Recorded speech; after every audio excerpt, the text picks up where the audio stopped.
friends, welcome back to Happy Homemakers Kitchen. எல்லாரும் நல்லா இருக்கீங்களா? இந்த நவராத்திரிக்காக ஒரு புது சீரிஸ் ஒன்னு ஆரம்பிக்க போறோம். கெஸ்ட் கிச்சன் அப்படினு. இந்த கெஸ்ட் கிச்சனோட ஃபர்ஸ்ட் சீரிஸ்ல மிஸ்ஸஸ் லக்ஷ்மி. வணக்கம். அடுத்து மிஸ்ஸஸ் ஜெயஸ்ரீ. ஹலோ. ஸ்பெஷலா பிரசாதம்னு நவராத்திரிக்குன்னு செய்ய போற பிரசாதம் ரெசிபிஸ் இவங்க நமக்காக செய்து காட்ட போறாங்க. ரெண்டு பேருமே டெரிஃபிக் குக்ஸ், பிரமாதமா சமைப்பாங்க. நான் ரெகுலரா இவங்களோட வந்து சாப்பிட்டுட்டே இருக்கேன். எப்போ என்ன ஃபெஸ்டிவல்னாலும் இவங்களோட பட்சணம் வந்து வீட்டுக்கு வந்துடும், சாப்பிட்டுட்டு இருப்பேன். அவ்வளோ டேஸ்டா இருக்கும். ஸோ அதனால இன்னைக்கு அவங்க என்ன சமைக்க போறாங்கன்னு கேட்போம். அப்பம் பண்ணலான்னு இருக்கேன். அப்பம்னா வீட் அப்பம், நாட் அரிசி மாவெல்லாம் ஜாஸ்தி போடாமல் வீட் நிறைய போட்டு அந்த மாதிரி அப்பம் பண்ண போகிறேன். அடுத்தது சுண்டலில் வந்து வேர்க்கடலை சுண்டல் பண்ணலான்னு இருக்கேன். அது கொஞ்சம் டிஃப்ரெண்ட்டாக பொடியெல்லாம் பண்ணி வச்சுட்டு அந்த மாதிரி பண்ணலான்னு இருக்கேன். ஏன்னா கோதுமை அப்பம் செய்யறதுக்கு தேவையான பொருட்கள்லாம் நான் எடுத்து வச்சுருக்கேன். 1 கப்பு கோதுமை மாவு. 1 கப்புனா எப்படி ஸ்டாண்டர்ட் கப்பா? இல்லை, நீங்கள் வந்து என்ன கப்பு வீட்டில் இருக்கோ அந்த கப்பில் எடுத்துக்கலாம். அதே மாதிரி அரிசி மாவு வந்து 2 ஸ்பூன், இந்த ஸ்பூனில் 2 ஸ்பூன் போட்டுங்க. திருவின தேங்காய் 4 ஸ்பூனு.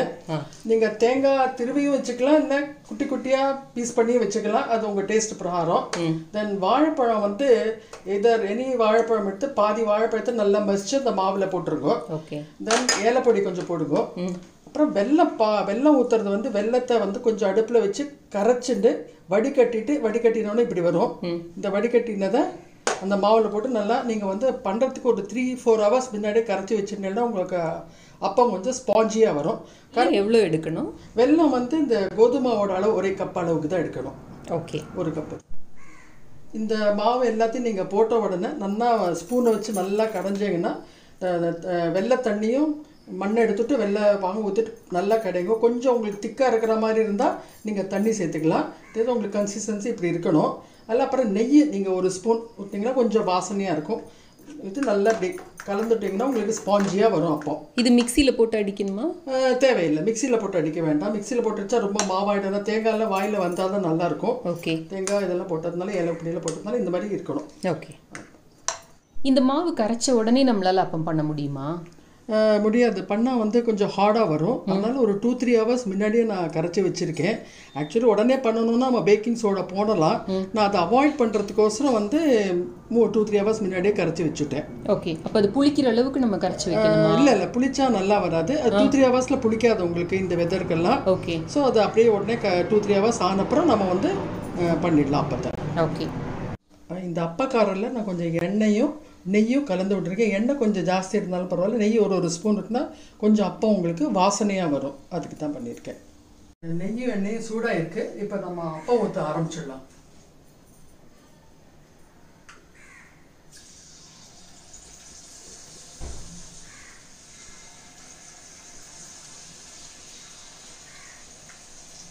திருப்பி ஒரு 2-3 மினிட்ஸ் கழித்து திருப்பி போடுங்க. நல்லா உள்ள அப்போ தான் நல்லா வேகும். இது பாருங்கள், பாருங்கள், உங்களுக்கு தெரியுறது ஸ்பாஞ்சியாக இருக்குது. நான் சொன்னேன்ல பேக்கிங் சோடா அவாய்ட் பண்ணிவிட்டு 2-3 ஹவர்ஸ் நீங்கள் ஊற வச்சாலே நல்லது, உடம்புக்கும் நல்லது நம்மளுக்கு. ஸோ இது பெட்டர்.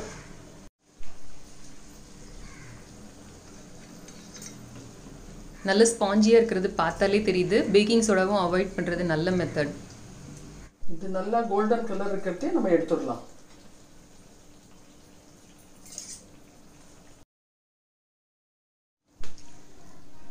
இந்த வேர்க்கடலை சுண்டல் வந்து 1 கப்பு வேர்க்கடலையை வந்து ஓவர் நைட் ஊற வச்சுட்டு குக்கரில் ஒரு 4-5 விசில் எடுக்கணும்.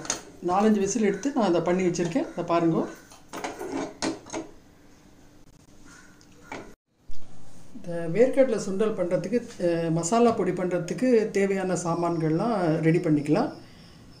இது வந்து கொத்தமல்லி வரை ஒரு 4 ஸ்பூனு, கடலைப்பருப்பு 1 ஸ்பூனு, வெந்தயம் 1/2 ஸ்பூன் போட்டுங்க. மிளகா வத்தல் உங்கள் காரத்துக்கு ஏற்றாப்பில் போட்டுக்கலாம். எண்ணெய். இது என்னென்னா நீங்கள் வந்து நிறைய ஒரு 9 நாளைக்கு சேர்ந்து பண்ணணுன்னா இதை நீங்கள் வந்து இன்க்ரீஸ் பண்ணிங்க குவான்டிட்டியை. பண்ணி வச்சுட்டிங்கன்னா டெய்லி வந்து உங்களுக்கு பண்ணியிருக்க வேண்டாம். அந்த பொடியை ரெடியாகவே பண்ணி வச்சுக்கலாம். இப்போ இந்த மசாலா சாமானுக்கு நான் பொருட்கள்லாம் உங்களுக்கு சொன்னேன். இதை வந்து நம்ம ட்ரை ரோஸ்ட் பண்ணிட்டு பொடி பண்ணிக்கணும். பொடி வந்து உங்களுக்கு இந்த மாதிரி வரும். இந்த மாதிரி வந்து நீங்கள் ரொம்ப நைஸாக பொடிக்காதீங்க. கொரன்னு இருந்தால் தான் கொஞ்சம் டேஸ்ட் இருக்கும். இந்த மாதிரி இருக்கும் பொடி. இந்த பொடியை பண்ணி வச்சுக்கணும். இது வறுக்கிறதுக்கு ஏதாவது ஆர்டர் ஏதாவது இருக்கா? ஆமாம், ஃபர்ஸ்ட் மிளகா வத்தல் போட்டு வறுத்துருங்க. அதுக்கப்புறம் கொத்தமல்லி விதை, தென் கடலை பருப்பு, தென் வெந்தயம் கடைசியா போடுங்க, இல்லைன்னா கசப்பாயிடும் ரொம்ப. விட்டுட்டு அப்புறம் நல்லா வறுத்து ஆஃப் பண்ணிட்டு ஆறின அப்புறம் மிக்சியில ரொம்ப ரொம்ப நைஸ் இல்லாம குறன்னு அரைச்சிருங்க. எண்ணெயே வேண்டாம் இதுக்கு. எண்ணெய் ட்ரை ரோஸ்ட் தான் பண்ணுறேன். ஏன்னா நம்ம வந்து சுண்டலுக்கு தாளிச்சு கொட்ட போறோம், அதுல வேற எண்ணெய் இருக்கும். எண்ணெய் கம்மியா இருந்தாலே, வேர்க்கடலை வேற உங்களுக்கு எண்ணெய் தான், அதனால கம்மியா இருந்தாலே நல்லா இருக்கும். இந்த பொடியை வந்து ஃப்ரிட்ஜில் வைக்கணுமா இல்லை வெளியிலே வைக்கலாமா? வெளியிலேயே வைக்கலாம். வறுத்து தான் பொடிச்சிருக்கோம், அதனால உங்களுக்கு 9 நாள் நம்ம யூஸ் பண்ணிட போறோம். வெளியிலே வைக்கிறது நல்லது தான், ஒன்றும் ப்ராப்ளம் இருக்கு. ஸோ இன்ஸ்டன்ட் சுண்டல் பொடி இது. ஆமாம், நீங்கள் தேங்காய் போடலைன்னா கூட இந்த பொடி போட்டாலே உங்களுக்கு நல்லா இருக்கும். ஓகே. சுண்டல் தாளிச்சிக்கிறதுக்கு நல்லெண்ணெய் யூஸ் பண்ணுறதே நல்லது. அது 1 ஸ்பூன் அளவுக்கு ஊற்றிடுங்க.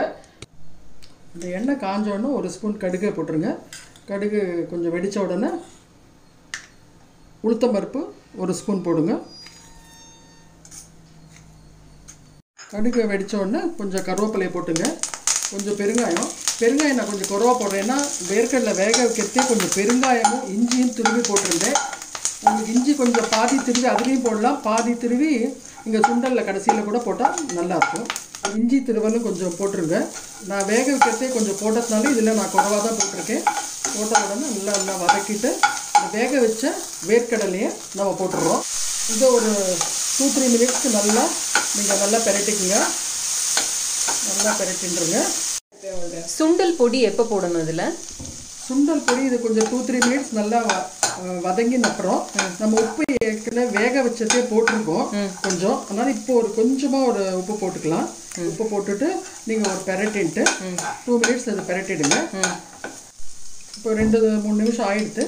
இப்போ உங்களுக்கு தேவை காரத்துக்கு ஏற்றாப்பில் நீங்கள் பொடி போடுங்க. நல்ல காரமாக வேணுன்னா நல்லா போனால், ஆனால் குழந்தைகள்லாம் சாப்பிடுவா, அதனால நீங்கள் கொஞ்சம் காரம் போட்டாலே நல்லாயிருக்கும். இதை நல்லா பெரட்டிட்டு இது ஒரு 2-3 மினிட்ஸ் நல்லா பெரட்டுங்க. நல்லா போய் பாருங்கள், உங்களுக்கு நல்லா வாசனை வருது இல்லையா? ஆமாம், நல்ல வாசனை வருது. அந்த வறுத்து அரைச்சி செய்ததுனால நல்ல அந்த ஃப்ரெஷ் ஸ்மெல் வருது.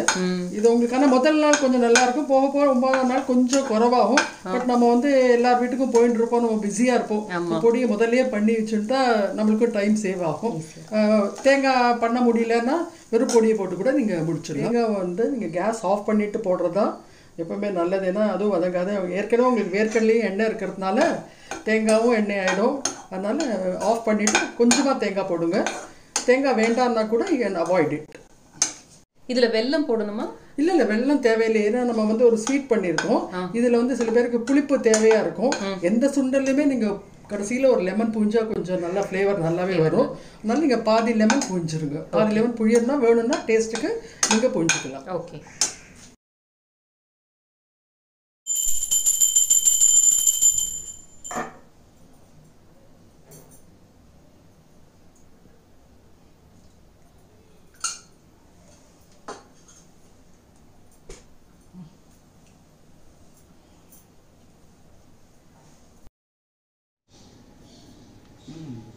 ஆத்தென்டிக்.